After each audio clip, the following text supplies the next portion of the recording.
Tamil warriors சேனலை subscribe செய்து ஒத்துழைப்பு தாருங்கள். வணக்கம்.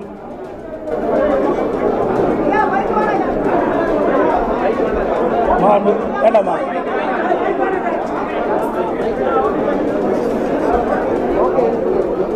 இன்றைய தினம் இதே புரட்சித் தலைவி அம்மாவுடைய 78வது பிறந்தநாள் விழா நிகழ்ச்சி தலைமை கழகத்திலே எழுச்சியோடு மூத்த தலைமை கழக நிர்வாகிகள் மற்றும் தலைமை கழக நிர்வாகிகள், மாவட்ட கழக செயலாளர்கள், மாண்புமிகு நாடாளுமன்ற உறுப்பினர்கள், மாண்புமிகு சட்டப்பேரவை உறுப்பினர்கள், முன்னாள் நாடாளுமன்ற சட்டமன்ற உறுப்பினர்கள், கழகத்திலே பல்வேறு பொறுப்பில் இருக்கின்ற நிர்வாகிகள், பொதுமக்கள் திரளாக தலைமை கழகத்திலே கூடி எங்களுடைய இதயம் புரட்சித் தலைவி அம்மா அவர்களுக்கு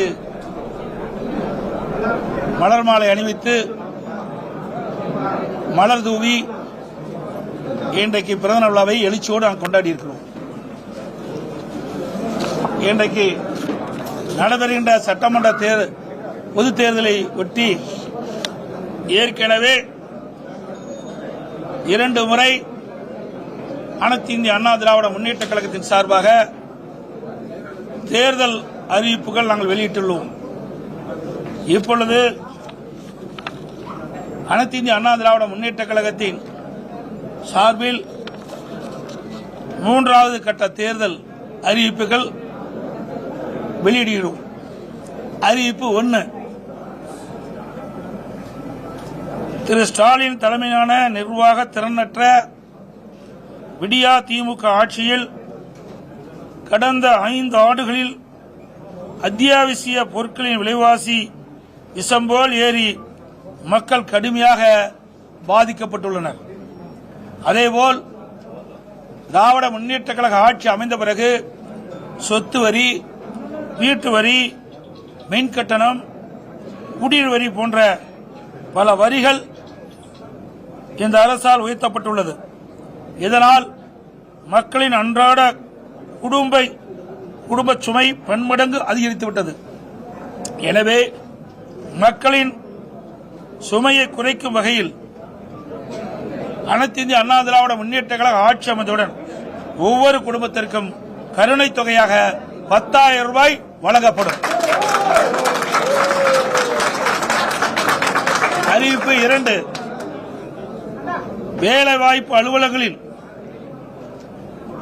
நம்முடைய இளைஞர்கள் பதிவு செய்து வேலைக்காக காத்திருக்கும் பட்டதாரிகளுக்கு மாதந்தோறும் 2,000 ரூபாயும், +2 வரை படித்து வேலைவாய்ப்பு அலுவலகத்தில் பதிவு செய்துள்ளோருக்கு மாதந்தோறும் 1000 ரூபாய் உதவித்தொகை வழங்கப்படும். அறிவிப்பு 3. மீன்பிடி தடைக்காலங்களில் மீனவர்களுக்கு தற்போது வழங்கப்பட்டு வரும் நிவாரணத் தொகை 8,000 ரூபாய். இந்த 8,000 ரூபாயிலிருந்து அதிமுக ஆட்சி மலர்ந்தவுடன் 12,000 ரூபாயாக உயர்த்தி வழங்கப்படும். ஒவ்வொரு ஆண்டும் தைப்பொங்கல் அன்று வழங்கப்பட்டு வரும் பொங்கல் தொகுப்புடன் சேர்ந்து 1000 ரூபாய் பொங்கல் பரிசாக வழங்கப்படும். கைத்தறி நெசவாளர்களுக்கு தற்போது வழங்கப்பட்டு வரும் விலையில்லா மின்சாரம் 300 யூனிட்டிலிருந்து 450 யூனிட்டாக உயர்த்தப்படும். விசைத்தறி நெசவாளருக்கு தற்போது வழங்கப்பட்டு வரும் 1000 யூனிட்டிலிருந்து 1400 யூனிட்டாக விலையில்லாமல் அவர்களுக்கு உயர்த்தி வழங்கப்படும். நகர பகுதியில் நடைபாதை ஓரமாக கடை வைத்திருக்கும் சிறு வியாபாரிகள் கூட்டுறவு வங்கியில் வாங்கிய கடன் முழுவதும் தள்ளுபடி செய்யப்படும்.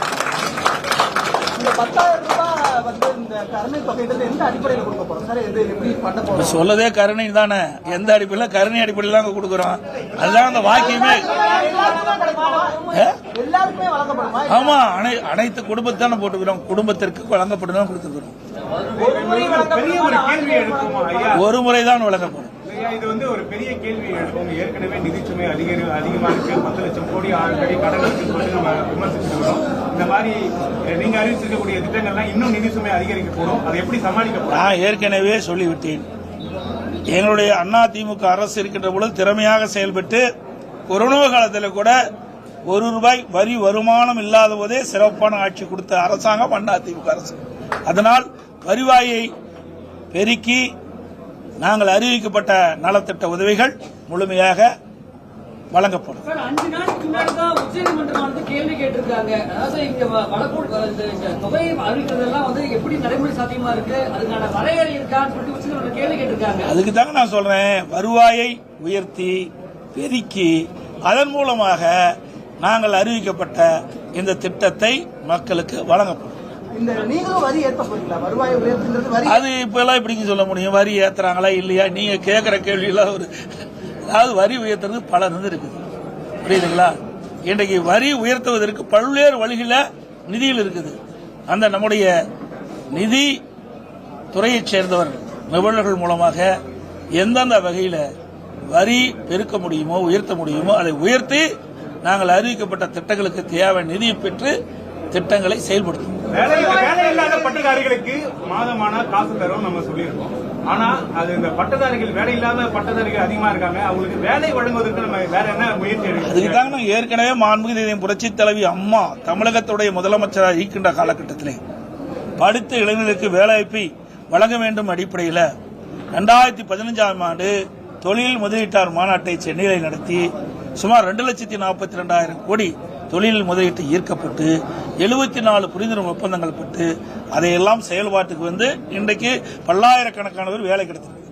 அதே வழியில் வந்து மாண்பு அம்மாவுடைய அரசு 2019 ஜனவரி மாதம் சென்னையில் தொழில் முதலீட்டு மாநாட்டை நடத்தி 3,05,000 கோடி தொழில் முதலீட்டு ஈர்க்கப்பட்டு 304 புரிந்துணர்வு ஒப்பந்தங்கள் போடப்பட்டு அதன் மூலமாக தொழிற்சாலைகள்லாம் பயன்பாட்டுக்கு வந்து பல்லாயிரக்கணக்கான இளைஞர்களுக்கு வேலைவாய்ப்பு கிடைக்கும். அதே குறிக்கோளோடு அதே வழியில் மாண்பு அம்மாவுடைய அரசு வந்த பிறகு புதிய தொழிற்சாலைகள் தமிழகத்திலே நிறுவப்பட்டு அதுக்கு தேவை நடவடிக்கை எடுக்கப்பட்டு அதன் மூலமாக பல்லாயிரக்கணக்கான இளைஞர்களுக்கு வேலைவாய்ப்பை உருவாக்கி தருவோம். அதுவரை படித்து பட்டம் பெற்ற இளைஞர்கள் அவர்கள் மன உளைச்சல் இருக்கிறாங்க. அதற்காக இந்த தொகையை நாங்கள் முதற்கட்டமாக தமிழ்நாட்டில் வந்து மொத்தம் எத்தனை குடும்பத்துக்கு தர மாதிரி இருக்கும்? இந்த 10,000 ரூபாய் தரதுக்கு பதிலாக வரியை கம்மி பண்ணுனா சரிப்பட்டு வராதா சார்? அதாவது முதல்ல ரொம்ப உயிருக்கு போராடிட்டு இருக்காங்க. அவளுக்கு என்ன சொல்லுவோம்? அவளுக்கு வந்து அந்த உயிரை காப்பாற்றுவதற்கு இல்ல இது வைப்போம்ல, வெண்டிலேட்டர் வைக்கிறோம்ல, இந்த ஆட்சியில் வெண்டிலேட்டர் வைக்கிற அளவுக்கு போயிட்டு நீங்க மக்கள் அப்படிப்பட்ட துன்பத்தை அனுபவிச்சுட்டு இருக்கிறாங்க. ஆகவே முதல் மக்களை காப்பாற்ற வேண்டும். விலைவாசி அதிகரித்து விட்டது, அதிலிருந்து மக்களை காப்பாற்றும் அந்த அடிப்படையில் தான் இதை நாங்கள் அறிவிச்சிருக்கோம்.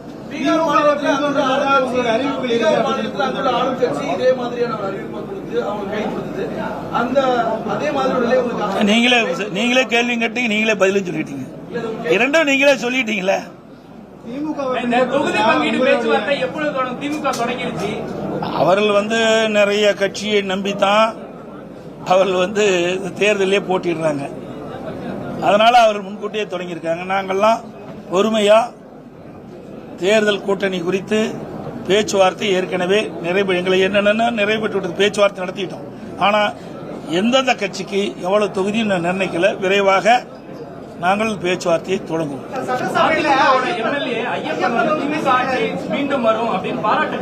அவர் யாரோட இருக்கிறார் தெரிஞ்சுக்கிட்டு ஏங்க எல்லாம் ஆட்சியும் முடிய போகுது, அவர் மேல் நடவடிக்கை எடுத்து என்ன பண்றது, என்ன பயன்?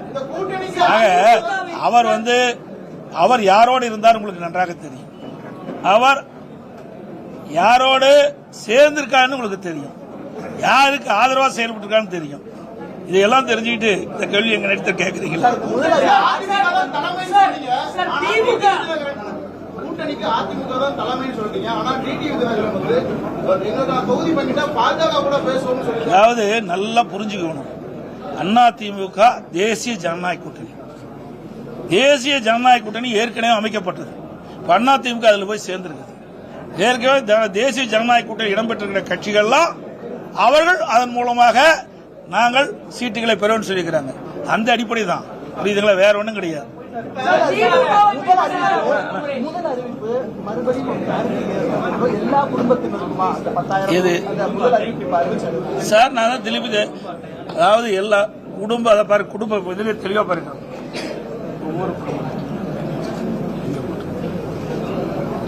ஒவ்வொரு குடும்பத்திற்கும் கருணை தொகை 10,000 நாங்க அது உங்களுக்கு ஜெராக்ஸ் கொடுப்போம். மாநிலங்களவை தேர்தலுக்கு என்ன சார் முடிவு எடுத்திருக்கோம்? ஏற்கனவே அதெல்லாம் எங்களுடைய ஆட்சி மன்றங்களுக்கு கூடி அதற்கு தகுந்த முடிவு எடுக்கும் அதிமுகவை ரீட்டைன் பண்றாங்களா ஒரு சீட்? சார் அதுதான் சொன்னேன், ஆட்சி மன்ற குழு அதை கூடி அதற்குண்டான முடிவு எடுத்து அறிவிக்கப்படும்.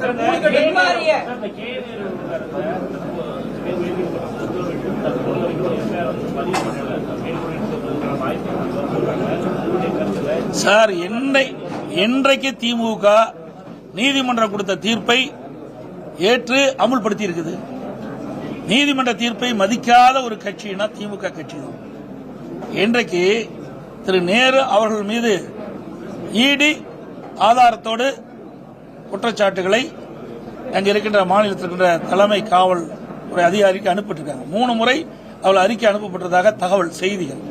அதன் அடிப்படையில் நடவடிக்கை எடுக்காத காரணத்தில் தான் அனைத்து இந்திய அண்ணா திராவிட முன்னேற்ற கழகத்தின் சார்பாக நாங்கள் உயர்நீதிமன்றத்தில் வழக்கு தொடர்ந்தோம். அந்த அடிப்படையில் நீதிமன்றம் விசாரிக்கப்பட்டு இடி தாக்கல் செய்த அந்த அறிக்கையின்படி அதில் என்னென்ன விவரங்கள் இருக்குதோ அதையெல்லாம் உள்ளடக்கித்தான் நீதிமன்றம் ஒரு தீர்ப்பை வழங்கியிருக்கிறது. அந்த தீர்ப்பை மதித்து இந்த அரசு செயல்பட வேண்டும் என்பதுதான் எங்களுடைய கோரிக்கை. செயல்படும் என்று நாம் எதிர்பார்க்கிறோம். ஏனால் இதுவரை திராவிட முன்னேற்ற கழகத்துக்கு எதிராக வந்த எந்த தீர்ப்பையுமே இவர்கள் மதித்ததே கிடையாது. இதுவரை டிஜிபி நிரந்தர டிஜிபி சட்ட ஒழுங்கு நிரந்தர டிஜிபி நியமிச்சிருக்காங்களா? நீதிமன்றம் வச்சு உயர்நீதிமன்றம் உச்சநீதிமன்றம் போய் வந்த பிறகு கூட இந்த அரசாங்கம் நீதிமன்றத்தினுடைய உத்தரவை மதிக்காமல் தீர்ப்பை மதிக்காமல் இருக்கின்ற ஒரே அரசாங்கம் திராவிட முன்னேற்ற கழக அரசாங்கம். அனைத்து ஊடகங்களுக்கும் நன்றி.